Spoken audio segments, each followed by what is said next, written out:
Speaking of well-named figures, man, this is a conversation. If you hear it, you're going to hear it. If you don't, I don't know. Question is, did Kurt Cobain really commit suicide? For years, people felt there was something a little off with his death, and what a team of forensic scientists just found kind of challenges that official narrative. It is wild. It is. Yeah, now this is not the first. Y'all know this is not the first time they've reopened this case. No, actually. Yeah, they reopened the case back in 2014.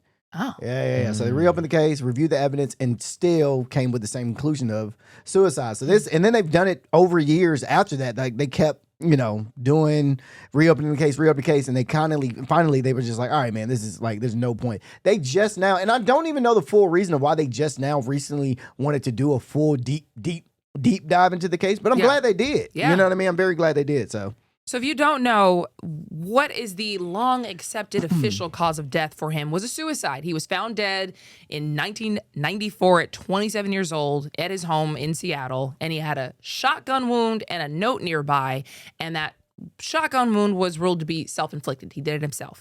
And so that's what this team kind of went in to try to figure out what actually happened here. Because again, people have been saying some of the details of it don't really add up to me. So from what we found in the Daily Mail, this team's theory is that one or more people may have been there when he died, that Kurt Cobain, was forced into a heroin overdose that incapacitated him, then shot in the head by somebody else, and then left with a staged suicide setup and a forged suicide note.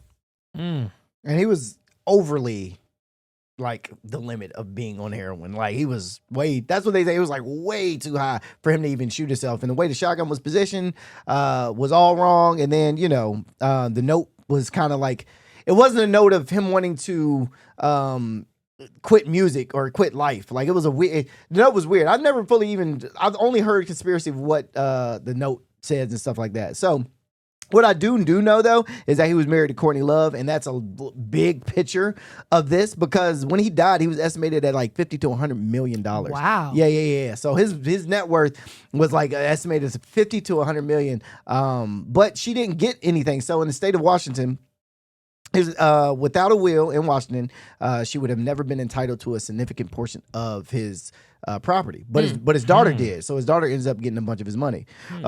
Frances, she inherited a lot of his money long term, but Courtney she ended up benefiting from like his royalties and his management and later on his publishing sales, but she was never like the sole heir of any of his stuff. Okay, you know what I mean? Yeah. So that plays a big point in this story about Kurt Cobain and like his suicide. You know what I'm saying? Like, she probably thought that she was probably got to get a crazy bag off this man. Oh, she just didn't realize that it wasn't going to happen for her? They weren't married. Interesting. Yeah. Okay. So I looked up why, in fact, the same Daily Mail article probably even mentions this, why this team thinks that this was some kind of staged suicide setup and a forged suicide note. And so they go into detail and they say that some of the findings don't fit a suicide scenario. They say that there is internal organ damage that they claim shouldn't really be consistent with a gunshot death.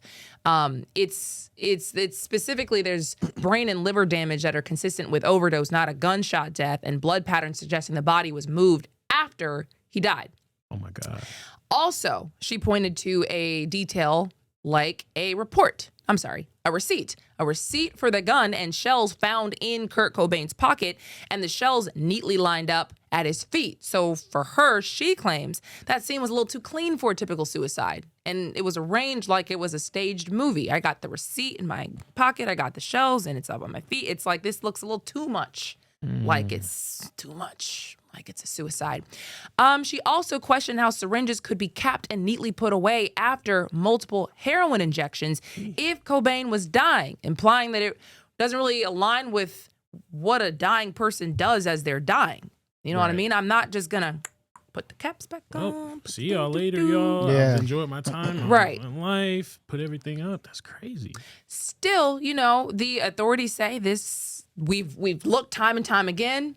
It's a suicide. Suicide. Every single time they've called this a suicide. But I will say, the spokesperson for the King County Medical Examiner's Office said that they are open to reviewing new evidence if there's new evidence. But, how do you find new evidence in a 1994 case? And at this point, I honestly feel like, as I don't know if his daughter is alive, but I'm pretty sure she is. I would say, bro, let my dad rest in peace, bro. Like, Yeah. I mean, like at this point, bro, like it's been so long. Like, let him rest in peace. I mean, regardless if it was suicide or murder, let him just. Do you think? Do you think he would? Oh, sorry. Well, yeah, if it was murder, wouldn't you want like Yeah, wouldn't you wanna know? justice? At this point, bro, it is what it is. Hmm. That's how I feel. That's how I would feel. Yeah. I mean, it's been. I mean, y'all done dragged every which way in the mud. This, that, and the third. It's like, dog. At this point, let him rest. Let him rest. Yeah. Like, let him rest. Because she didn't know it was murder when she was younger. All this stuff is coming out to her probably in the past like 10 years of just her finding out about her dad and what happened and things like that. She really didn't know what was really going on because he died when she was such a young age. At the same time, like it seems to me like if I were a kid and I had a dad that committed suicide, that would be worse for me because it'd be like, you know how kids think like, oh, was it me? Was it my fault? True. Why didn't he love me enough? It would almost be like a grace. If it's like, okay, he didn't just say like I wasn't good enough and he just left this world and bumped me. Somebody took him, which I don't know. I feel like I would want to know that. But I hear what you're saying. Yeah, it's like, do I really want to just have these stones constantly picked up for no real reason because they're not going to investigate it? And who knows? She could have probably been the one to bring the investigation back up. Who knows? Yeah, we don't like, you know what I'm true. saying? We really don't know. But I mean, if it was me, I would be like, hey man, I want to move on with my life. You know, and who knows? She might not want to move on with her life. Who knows? So. Yeah. How can someone rest in peace knowing that they're like, if it was a murder or something like that? That's what I will be thinking and I will be trying to do.